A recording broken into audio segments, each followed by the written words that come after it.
Hello everyone. तो this is part 2 of mole concept. तो last class में हमने देखा था ये कुछ इंपॉर्टेंट फार्मूलाज हैं जो आपको याद होने चाहिए, ठीक है। स्पेशली इनके वाटर ऑफ क्रिस्टलाइजेशन, क्योंकि इन पे डायरेक्ट क्वेश्चन आ सकता है।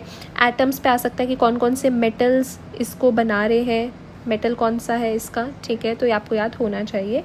अब हम एक देख लेते हैं कि मोल कंसेप्ट का बेसिक जो हमें मोल निकालना है वो कैसे होता है। तो मोल हम देख चुके हैं कि mole is the amount of substance जिसमें एवोगाड्रो नंबर ऑफ पार्टिकल्स होते हैं। तो मोल कैसे निकालेंगे, हमें वेट गिवन हो सकता है of any substance divide by हमें उसका मॉलिक्यूलर वेट अगर हम करेंगे तो हमारे पास आएगा नंबर ऑफ मोल्स, ठीक है। या फिर हमें मॉलिक्यूल्स गिवन हो सकते हैं, हम उसे डिवाइड करेंगे एवोगाड्रो नंबर से 6.023 इंटू 10⁻23, वो हमें दे देगा नंबर ऑफ मोल्स। तो हम ये ऐसे कैलकुलेट कर सकते हैं। तो अब हमारे पास मोल्स आ गए, ठीक है। सपोज़ हमारे पास किसी सब्सटेंस के 5 मोल्स आए, तो हमें इसमें मॉलिक्यूल्स निकालना है कि कितने होंगे। तो मोल्स को हम मल्टीप्लाई करेंगे एवोगाड्रो नंबर से, उतने क्या होंगे मॉलिक्यूल्स, उतने क्या होंगे मॉलिक्यूल्स। और एवोगाड्रो नंबर को मल्टीप्लाई करेंगे हम एक सब्सटेंस की मॉलिक्यूलैरिटी या फिर एटॉमिसिटी से, तो हमारे पास आ जाएंगे number of atoms, number of atoms. क्योंकि सब सब्सटेंस में मॉलिक्यूलैरिटी क्या होता है कि सपोज एक मॉलिक्यूल है NH3SO4, तो इसमें कितने नंबर ऑफ एटम्स आ रहे हैं, तो इसमें N है और 3 H है, तो इसकी मॉलिक्यूलैरिटी हो जाएगी 4। इसकी मॉलिक्यूलैरिटी कितनी हो जाएगी, 4 ऑक्सीजन है और 1 सल्फर है, तो मॉलिक्यूलैरिटी हो जाएगी 5। तो ये इसकी मॉलिक्यूलैरिटी है। जो हमारी नोबल गैसेस होती हैं, हीलियम हो गया, आर्गन हो गया, नियॉन हो गया, जिनोन हो गया, क्रिप्टन हो गया, इन सब में ये ऐसी ही गैसेस एग्जिस्ट करती हैं, तो इसलिए इनकी मॉलिक्यूलैरिटी हो जाती है 1। एटॉमिसिटी भी सेम कंसेप्ट है मॉलिक्यूलैरिटी का, बट एटॉमिसिटी किस में होता है, जिसमें सेम नंबर ऑफ एटम्स हो। जैसे ये है N2 है, S8 जो है इस फॉर्म में एग्जिस्ट करता है, O2 है, तो इसमें एटम्स भी सेम है, इसमें OO है, इसमें 8S है, इसमें 2N है, बट इसमें एटम्स भी अलग हैं, सो ये हेट्रो एटॉमिक है। और ये कंसेप्ट किसके लिए आता है, होमो एटॉमिक के लिए आता है, होमो एटॉमिक मॉलिक्यूल्स के लिए आता है, ठीक है। तो अब आज की क्लास हम करते हैं कंटिन्यू। ये चीज़ आपको याद रखनी है और आपको याद रखना है ये, ठीक है। इससे आपके मोल के सारे क्वेश्चंस होने वाले हैं सॉल्व, ठीक है। ओके, तो आज की क्लास में मेनली हमें क्वेश्चंस ही सॉल्व करने हैं। जो पिछली क्लास हमने की है या अभी तक जितना भी हमने किया है उससे रिलेटेड क्वेश्चंस हैं इस पूरी क्लास में।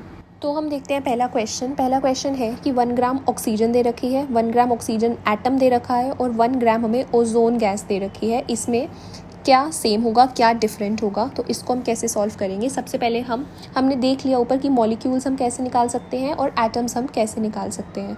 तो मॉलिक्यूल्स हम कैसे निकालेंगे, पहले हमें मोल्स पता होना चाहिए। मोल्स को हम मल्टीप्लाई कर देंगे एवोगाड्रो नंबर से, वो हमारे पास आ जाएंगे मॉलिक्यूल्स, मल्टीप्लाई बाय कर देंगे एटॉमिसिटी, तो वो हो जाएंगे हमारे पास नंबर ऑफ एटम्स। तो 1 ग्राम ऑक्सीजन है, अब हमें पता है कि सिंगल ऑक्सीजन एटम का वेट कितना होता है, मास कितना होता है, 16 ग्राम्स, 16U बेसिकली। तो मॉलिक्यूल का कितना होगा, 16 ग्राम्स। तो हमें number of moles which is denoted by this letter, तो ऑक्सीजन दिया कितना है 1, अपॉन में मॉलिक्यूलर वेट कितना आ जाएगा 32, सो ये नंबर ऑफ मोल्स हो गए, ठीक है। 1 ग्राम ऑक्सीजन एटम में कितने नंबर ऑफ मोल्स आएंगे, 1/16। और 1 ग्राम ओजोन में कितने आएंगे, 1/O3 का मास कितना हो जाएगा 48। तो नंबर ऑफ मोल्स तो इसके डिफरेंट हैं, दिख ही रहा है हमें नंबर ऑफ मोल्स डिफरेंट है। अब हम निकाल लेंगे क्योंकि हमें चेक करना है कि मॉलिक्यूल्स सेम है या नहीं, तो हम मल्टीप्लाई कर देंगे इसको Na से। अब Na फैक्टर जो है वो तीनों के लिए सेम है, तो इसने कोई चेंज नहीं किया वैल्यू में, तीनों के लिए सेम है जब हम कंपेयर करेंगे, तो इसलिए मॉलिक्यूल्स अब इसके क्या हुए, डिफरेंट हुए, तो पहला ऑप्शन हमारा सही हो जाएगा। अब हम देखते हैं बाकी ऑप्शन सही है कि नहीं, तो सेम मॉलिक्यूल्स नहीं है, डिफरेंट है, तो ये ऑप्शन हो गया कैंसिल। अब हमें चेक करना है कि सेम एटम्स है या नहीं है, तो हम क्या करेंगे, एटम्स निकालने के लिए हमें उसे एटॉमिसिटी से मल्टीप्लाई करना पड़ेगा। इसको मल्टीप्लाई करेंगे 2 से, इसकी एटॉमिसिटी 1 है, एक ही एटम है, इसमें 2 थे, इसमें एक ही है तो हम 1 से मल्टीप्लाई करेंगे, इसमें 3 है तो हम 3 से मल्टीप्लाई करेंगे। इसको 2 से काटे कितना आ गया 16, इसको 3 से काटे कितना आ गया 16। तो अब सब में नंबर ऑफ एटम्स कितने हो जाएंगे, Na/16, Na/16, Na/16 जो कि सेम है, इसलिए ऑप्शन नंबर बी भी सही है। नीट में मल्टीपल करेक्ट नहीं आते हैं बट जेई में आते हैं, तो आपको सब ऑप्शंस को प्रॉपरली चेक करना है, ठीक है। नेक्स्ट क्वेश्चन पे चलते हैं। Calculate number of gram atoms in 71 micrograms, this is micrograms of Cl। mg लिखा होता that is milligrams which is 10⁻³ micrograms लिखा है सो दैट इज़ 10⁻6, ये आपको पता होना चाहिए। सो हमें number of gram atoms calculate करने हैं। मैंने पिछली क्लास में बताया था कि ग्राम एटम्स हम कैसे कैलकुलेट करते हैं, जैसे हम मोल्स कैलकुलेट करते हैं। तो कैसे हम मोल्स कैलकुलेट करते हैं? गिवन वेट अपॉन में molecular weight, we calculate it by formula given weight upon में molecular weight. So given weight कितना है 71, बट माइक्रोग्राम्स में है तो हम इसे ग्राम्स में कन्वर्ट करेंगे 10⁻6 अपॉन में मॉलिक्यूलर वेट ऑफ क्लोरीन कितना है 35.5। तो ये कितना आ गया हमारे पास 2 × 10⁻6 ग्राम एटम्स आ गए। और इसी क्वेश्चन में अगर हमें बोला होता कि नंबर ऑफ एटम्स भी बताओ कितने हैं, तो हम वो कैसे निकालते? ये हमारे पास मोल्स आ गए, मोल्स को हम मल्टीप्लाई करते हैं किससे 6 × 10⁻23 से, और क्योंकि एटोमिसिटी 1 है इस केस में तो मल्टीप्लाई बाय 1 वो आ जाते हैं हमारे पास नंबर ऑफ एटम्स, ठीक है ना। Next question, atomic weight of 2 elements A and B is 20 and 40 respectively. If x gram of A has y atoms, then calculate number of atoms in 2x gram of B. तो basically क्या है, हमें atoms they रखे हैं x ग्राम में और हमें दे रखा है इनके मॉलिक्यूलर वेट। तो हमें गिवन वेट दे रखा है x A का, ठीक है, A का ही हमें एटॉमिक वेट कितना दे रखा है 20। तो given weight upon molecular weight, ये क्या आ गया हमारे पास number of moles, multiply by कर दिया मैंने इसे Na, ठीक है। ये आ गए क्या मॉलिक्यूल्स, एटॉमिसिटी कितनी दे रखी है इसकी 1 ही है तो 1। ये आ गए क्या एटम्स, और हमें दिए कितने हैं A के एटम्स हैं कितने y। तो हमें यहाँ से पता चल गया कि xNa/20 का जो वैल्यू है वो y है, ठीक है। हमें निकालना क्या है, अब ये हमारे पास एक इक्वेशन आ गई। निकालना क्या है, number of atoms in 2x gram of B। तो सेम हम क्या करेंगे, इसके लिए भी नंबर ऑफ मोल्स निकालेंगे। तो हमें गिवन वेट कितना है 2x ग्राम, मॉलिक्यूलर वेट कितना है इसका 40, मॉलिक्यूल्स निकालेंगे Na से मल्टीप्लाई हो जाएगा, एटोमिसिटी कितनी है 1 हमें निकालना है ये। अब आप देखो 2 से कटा 20, इसकी वैल्यू भी कितनी आ गई xNa/20, और हमें पता है xNa/20 की वैल्यू कितनी है y, तो इसका आंसर भी कितना हो जाएगा y, ठीक है। ये जेई में आया हुआ क्वेश्चन है, बिल्कुल सीधा सादा सा, और हो सकता है आपके कोचिंग के मॉड्यूल्स वगैरह में भी हो, तो इसका आंसर क्या हो जाएगा y, ठीक है। नेक्स्ट क्वेश्चन है, weight of 50 atoms of an element is 3000 AMU. Calculate number of atoms in 240 grams of element. तो इसमें कैसे करेंगे, हमें पता है कि 50 एटम्स का जो वेट है वो है 3000 AMU।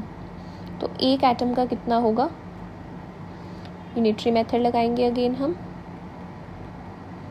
Which is 60 AMU। एक एटम का इतना है, और हमने पढ़ा था ग्राम एटॉमिक मास में कि एक एटम का जितना भी हमें AMU या U में निकल रहा है हम उसके पीछे ग्राम्स लगा देंगे तो वो एक मोल का मास आ जाएगा, which will be the gram atomic mass. उसी को ही हम क्या बोलते हैं, मॉलिक्यूलर मास या मोलर मास बोलते हैं।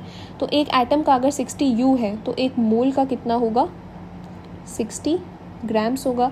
तो ये कंसेप्ट आपको याद रखना है कि अगर एक एटम का U में या AMU में 60 आ रहा है, इसी के पीछे अगर हम ग्राम्स लगा देंगे तो वो उसका मोलर मास बन जाएगा, ठीक है। तो मोलर मास हमारे पास आ गया 60। निकालना क्या हमें, calculate number of atoms in 240 gram of substance. ये हमारा गिवन वेट होगा, इतना दे रखा है हमें और हमने नंबर ऑफ एटम्स निकालने हैं। Same formula you have to give given weight upon में मॉलिक्यूलर वेट। मॉलिक्यूलर वेट यहाँ से आ गया हमारे पास 60। नंबर ऑफ मोल्स कितने आए 4। फिर हमें निकालने हैं मॉलिक्यूल्स, मल्टीप्लाई करेंगे हम Na से, लेकिन हमें निकालने क्या है एटम्स, ठीक है। और एटोमिसिटी क्या है इसकी, हम 1 ही है, क्योंकि हमें दिया नहीं है तो हम 1 ही मान के चलेंगे ऑब्वियसली। और एलिमेंट पूछा है तो एलिमेंट सिंगल ही होता है, तो आंसर कितना हो जाएगा इसका 4 Na। मॉलिक्यूलैरिटी और एटोमिसिटी मैं ऑलरेडी ऊपर बता चुकी हूँ। मॉलिक्यूल क्या होता है, मॉलिक्यूल तो मॉलिक्यूलर एटम में फ़र्क क्या होता है, दोनों ही स्मॉलेस्ट यूनिट्स ऑफ क्या कहते हैं स्मॉलेस्ट यूनिट ऑफ पार्टिकल है, बट एटम का इंडिविजुअल कोई फ्री एग्जिस्टेंस नहीं है, लेकिन मॉलिक्यूल जो है it is the smallest unit of particle which has free existence. खाली ऑक्सीजन एटम नहीं एग्जिस्ट करता, but oxygen molecule as a gas exist करता है। So molecule is the smallest unit of particle which has free existence. Next question पे आते हैं। Next question है calculate number of moles molecules in 200 grams of CaCO3, also calculate number of atoms of CaCO and the electrons, protons and neutrons. तो सबसे पहले हमें given weight देख लेना है। सबसे पहले आपको केमिस्ट्री में क्या करना होता है, जो आपको गिवन चीज़ें हैं आपको वो ढूंढनी है। तो ये हमारा गिवन वेट हो गया। हम नंबर ऑफ मोल्स निकाल लेंगे 200। हमें दिया क्या है कैल्शियम कार्बोनेट, इसका मास कितना होता है, कैल्शियम का कितना होता है 40, कार्बन का कितना होता है 12 और 3 ऑक्सीजन है तो कितना होगा 48, तो कितना आ गया है 100। तो गिवन वेट अपॉन में मोलर वेट कितना आ गए 2 मोल्स आ गए। हमें निकालना है नंबर ऑफ एटम्स। तो पहले हम क्या निकालेंगे नंबर ऑफ मॉलिक्यूल्स। मॉलिक्यूल्स के लिए हम क्या करते हैं नंबर ऑफ मोल्स को Na से मल्टीप्लाई कर देते हैं, ये आगे हमारे नंबर ऑफ मॉलिक्यूल्स। अब हमें निकालने हैं एटम्स, ठीक है, और हमें एटम्स निकालने हैं अलग अलग C और O के। तो Ca कितना है मॉलिक्यूल में 1 है, C कितना है 1 है, लेकिन ऑक्सीजन के एटम्स कितने हैं 3 हैं। तो ये होगी इसकी रिस्पेक्टिव एटोमिसिटी। इसको मल्टीप्लाई कर देंगे नंबर ऑफ मॉलिक्यूल्स से, 2 × Na 2 × Na 2 × Na, ये आ गए इसके नंबर ऑफ एटम्स। अब हमें निकालने हैं इलेक्ट्रॉन्स, प्रोटॉन्स और न्यूट्रॉन्स, ठीक है, इस पूरे कंपाउंड में। तो पूरे कंपाउंड में इलेक्ट्रॉन्स, प्रोटॉन्स और न्यूट्रॉन्स कितने हुए ये हम देख लेते हैं। तो इलेक्ट्रॉन्स कितने होंगे, यहाँ लिखते हैं हम C और 3 ऑक्सीजन के हम लिखते हैं, ठीक है। तो कैल्शियम में कितने इलेक्ट्रॉन्स 20, प्रोटॉन्स में कितने 20 और न्यूट्रॉन्स भी कितने 20, ठीक है। कार्बन में 6 और 6, ऑक्सीजन में 8 और 8, है ना। लेकिन हमें निकालना कितने का है, हमें O3 का निकालना है, तो इसे हम मल्टीप्लाई कर देंगे by 3 and 3। So number of electrons, total number of electrons कितने आए हमारे पास 20 + 6 + 24 दैट इज़ 50 इलेक्ट्रॉन्स। 50 ही हमारे पास आ रहे हैं प्रोटॉन्स और 50 ही आ रहे हैं हमारे पास न्यूट्रॉन्स। अब हमारे पास ये इनका नंबर आ गया विच इज़ तुम कोरिस्पॉन्ड कर सकते हो इसकी एटोमिसिटी, जैसे हम एटोमिसिटी मल्टीप्लाई करते हैं। तो एटम्स निकालने के लिए या इसमें इलेक्ट्रॉन्स, प्रोटॉन्स, न्यूट्रॉन्स निकालने के लिए हमें मोल्स निकालने हैं, उसे Na से मल्टीप्लाई करना है मॉलिक्यूल्स निकालने के लिए, और फिर एटोमिसिटी से मल्टीप्लाई करना है। मोल्स हमें पता है कितने आए थे हमारे पास 2, Na से मल्टीप्लाई करेंगे आगे मॉलिक्यूल्स। हमें निकालने इलेक्ट्रॉन्स, प्रोटॉन्स, न्यूट्रॉन्स, नंबर इनका है 50 50 50, तो हम मल्टीप्लाई कर देंगे 50, इतने ही नंबर ऑफ इलेक्ट्रॉन्स आएंगे, इतने ही नंबर ऑफ प्रोटॉन्स आएंगे और इतने ही नंबर ऑफ न्यूट्रॉन्स आएंगे, ठीक है। इतना क्लियर हुआ। Next question, what amount of CH4 should be taken which contains 2.4 × 10⁻23 atoms of hydrogen. तो ये कैसे करेंगे हम, what weight of CH4 should be taken, यानी कि इस क्वेश्चन में निकालना क्या है हमें गिवन वेट हमें निकालना है, और CH4 दे रखा है, तो यानी कि हमें इसका मोलर वेट अपने आप पता चल जाएगा। मोलर वेट इसका कितना होगा, कार्बन का कितना है 12 और हाइड्रोजन का 4, तो ये कितना हो जाएगा 16 ग्राम, ठीक है। तो हमें x निकालना है, सपोज गिवन वेट हमने x मान लिया, अपॉन में हमें ये दे रखा है मोलर वेट 16, ठीक है। तो हमें एटम्स दे रखे हैं हाइड्रोजन के एटम्स हैं कितने मॉलिक्यूल में 4, ठीक है। तो हमें बस x नहीं पता निकालना है, बाकी सब चीज़ हम सेम रखते हैं। इसको मैंने मल्टीप्लाई किया Na से, Na की वैल्यू ही मैं लिख देती हूँ 6 × 10⁻23, ये आगे नंबर ऑफ मॉलिक्यूल्स, बट हमें क्वेश्चन में दिए कितने हैं एटम्स। एटम्स को मल्टीप्लाई करने के लिए हमें चाहिए उसकी एटोमिसिटी, जो कि कितनी है इस मॉलिक्यूल में 4, ठीक है। ये किसके बराबर आया है, number of atoms of hydrogen, जो कि ऑलरेडी हमें क्वेश्चन में गिवन है विच इज़ 2.4 × 10⁻23। बस सब कुछ गिवन है, x की वैल्यू निकाल लो, ठीक है। तो x की वैल्यू हमारे पास कितनी आ जाएगी, यहाँ से हमारे पास 16 ग्राम्स, ठीक है। बहुत सिंपल क्वेश्चन है और कुछ नया नहीं है, वही सब चीज़ है। Next question is calculate total number of oxygen atoms in a container which contain 110 grams of CO2, 96 grams of ozone, 90 grams of water, 160 grams of SO3 and 342 grams of sucrose। अच्छा यार एक करेक्शन है यहाँ पे आएगा 10⁻24 तभी answer हमारा 16 grams आएगा। अगर 10⁻23 होता तो 1.6 ग्राम्स आता। तो इस क्वेश्चन को कैसे करना है, हमें गिवन वेट दे रखा है, मॉलिक्यूल दे रखा है, तो हमें उसका मोलर वेट भी पता है और हमें निकालने क्या है, number of atoms of oxygen निकालने हैं। तो हर एक मॉलिक्यूल में हमें ऑक्सीजन की एटॉमिसिटी भी पता है। सुक्रोज क्या होता है, सुक्रोज होता है C12H22O11, जो कि आपको याद रखना है, क्वेश्चन में हो सकता है ना भी दिया हो, और इसका मोलर वेट होता है 342 ग्राम्स। ये भी आपको याद रखना है, ताकि अगर आपको टाइम बचाना है एग्ज़ाम में तो याद रखना पड़ेगा, ठीक है।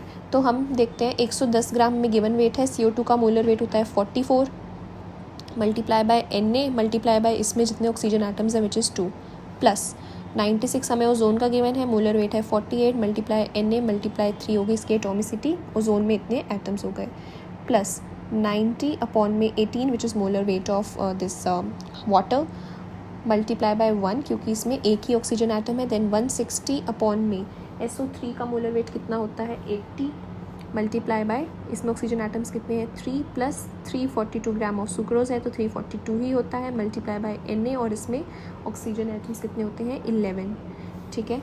ये जितना भी आएगा उतने ही हमारे होंगे total number of oxygen atoms. तो पहले हम इंडिविजुअल निकाल रहे थे, इतना ही क्वेश्चन था पहले हमारे पास, अब हमें सबका निकालना है। तो कुछ नहीं है, Na हमारा कॉमन हो गया, ये आप सॉल्व करोगे तो कितना आ जाएगा 5, ठीक है, ये 2, ये 5, ये 2 और ये 1। तो बहुत आसान क्वेश्चन हो जाता है और कुछ ज़्यादा दिमाग लगाना, सीधी सीधी कैलकुलेशंस होती हैं। तो कितना आ जाएगा 33 multiply by Na oxygen atoms हो जाएंगे, ठीक है। Next question, we are going to end this lecture, बस 2 ही क्वेश्चंस रह गए हैं, ठीक है। So what mass of ethane, what mass of ethane यानी हमें निकालना क्या है गिवन वेट, ठीक है, should be taken which contains same number of hydrogen atoms as in 80 gram of CH4। तो पहले हम निकाल लेते हैं 80 ग्राम ऑफ CH4 में होते क्या हैं और होते कितने हैं, और इथेन में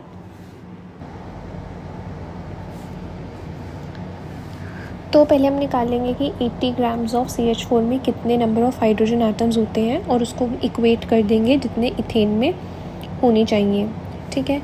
तो व्हाट मास ऑफ इथेन, तो 80 ग्राम्स ऑफ CH4 में कितने हैं 80 गिवन वेट अपॉन में इसका मोलर वेट कितना होता है 16 multiply by Na number of molecules के लिए मल्टीप्लाई बाय एटम्स, एटॉमिसिटी कितनी है 4 इज़ इक्वल्स टू, क्योंकि हमें निकालना है same number of hydrogen atoms होनी चाहिए तो इसलिए हमने इक्वल का साइन डाला है, और हमें निकालना है व्हाट मास ऑफ इथेन यानी W हमें कैलकुलेट करना है। इथेन क्या होता है C2H6 जिसका मास कितना होता है, मास होता है इसका 24 + 6 which is 30 multiply Na multiply hydrogen atoms कितने 6, तो एटॉमिसिटी हो जाएगी 6।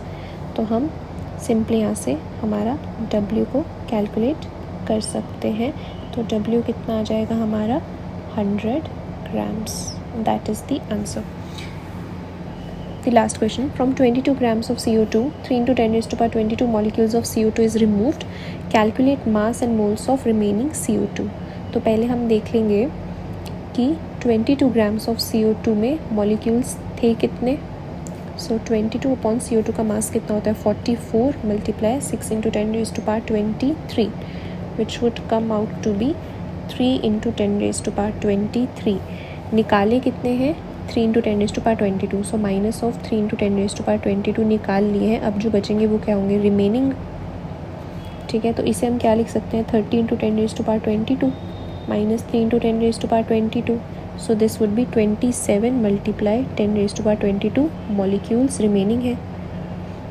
निकालना क्या हमें मास और मोल्स ऑफ रिमेनिंग CO2। तो हम कैसे निकालेंगे, हमें पता है जब मॉलिक्यूल्स गिवन हो तो उसे मोल्स कैसे निकालते हैं, given molecules divide by the Avogadro number of particles, ठीक है। तो ये आ जाएंगे हमारे पास मॉलिक्यूल्स, और इससे मास कैसे निकालेंगे, ये आ जाएंगे हमारे पास नंबर ऑफ मोल्स, ठीक है, ये पूरा। तो हम यहाँ से मास कैसे कैलकुलेट करेंगे, हमें पता है कि एक मोल का मास होता है 44 ग्राम्स, तो इतने मोल्स का कितना मास होगा, ऐसे हम इसे कैलकुलेट कर लेंगे, ठीक है। Concept of average atomic mass, concepts of isotopes वो हम देखेंगे अपनी नेक्स्ट क्लास में। आज के लिए इतना ही। Thank you so much.